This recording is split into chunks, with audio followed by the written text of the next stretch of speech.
तहरीक इंसाफ की, वो भी सामने आ गई है। महंगाई के खिलाफ वो एक बार फिर सड़कों पर निकलेंगे और लेकिन उनका ये मुतालबा तो वहीं का वहीं है कि फौरी इलेक्शन होने चाहिए। अब दबाव बढ़ाने के लिए फौरी इंतखाबात के लिए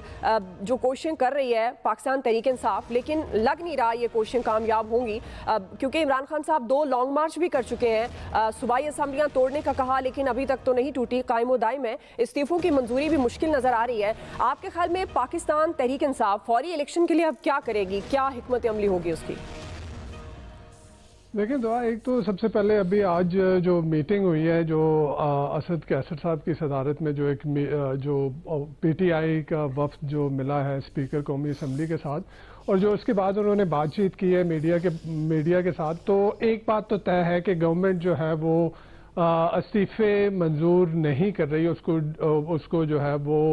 इल्तिवा का शिकार, उसको ताखिरी हरबे जो है वो आजमा रही है। आप देख लें, जैसे इन्होंने कहा कि स्पीकर का इस्तेकाक है, ये कहा जाता है कि जी स्पीकर का इस्तेकाक है इस्तीफों को मंजूर करना या ना करना। ठीक है, स्पीकर का इस्तेकाक है, तो फिर कासिम सूरी साहब ने जो इस्तीफे मंजूर किए थे और उस वक्त एक प्रोसेस पूरा मुकम्मल किया और फिर जो है नोटिफाई भी हुआ, लेकिन नए स्पीकर के आने के बाद उन इस्तीफों को नए सिरे से उन्होंने कहा कि वो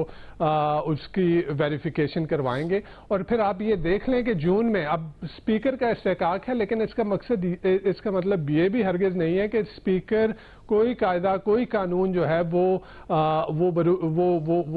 उसको फॉलो ना करे और अपनी मर्जी से चीजों को करे। तो अब जून में हमने देखा कि 11 मेंबरान के जो पीटीआई के मेंबरान थे उनके इस्तीफे जो है वो मंजूर कर लिए गए सिलेक्टिवली। अच्छा, अगेन वही पीटीआई की तरफ से ये इल्जाम आयद किया जा रहा था कि शायद गवर्नमेंट को यह था कि ये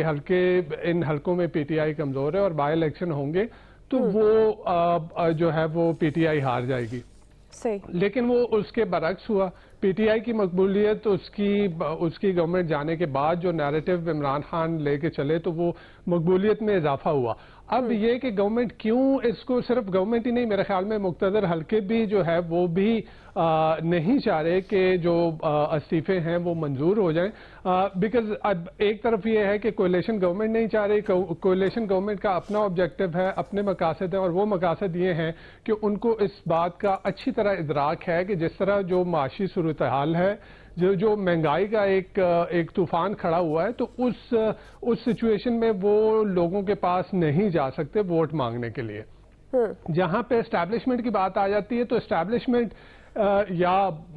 जो मुक्तदर हल्के जिनको आप कहते हैं कि वो क्यों नहीं चाहते, वो इस वजह से नहीं चाहते कि जो आपकी माशी सूरत हाल है इस वक्त आप देख लें, आपने अभी अगले हफ्ते तकरीबन जो $1 बिलियन की अदायगियां करनी है, और आपके जो फॉरेन एक्सचेंज रिजर्व्स हैं वो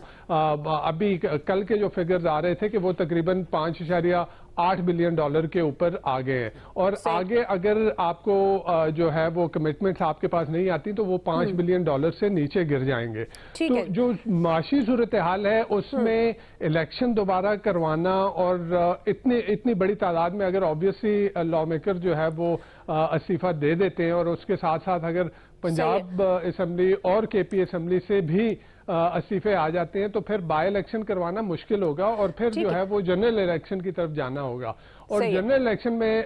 जो है वो ये गवर्नमेंट इस रिपोर्ट कार्ड के साथ इनको ये इस बात का अच्छी तरह एहसास है कि वो इस रिपोर्ट कार्ड के साथ वो अवाम में दोबारा वोट मांगने के लिए नहीं जा सकते। बिल्कुल आपका पॉइंट आ गया। साथ आप ये देख लें कि जी आपका पॉइंट आ गया। मैं आपका ही सवाल आगे लेके जाती हूँ। आमिर साहब, जिस तरह नवीद हुसैन साहब भी कह रहे हैं कि अब इस रिपोर्ट कार्ड के साथ तो ये गवर्नमेंट, अगर सिचुएशन ऐसी बनती है, असम्बलियाँ टूटती हैं, इस्तीफे मंजूर होते हैं, अब मौशी जो इस वक्त सूरत हाल है वो आपके सामने है, तो गवर्नमेंट जो इस वक्त पीडीएम की है, खासतौर पर नून लीग के लिए बहुत मुश्किल होगा कि वो जनरल इलेक्शन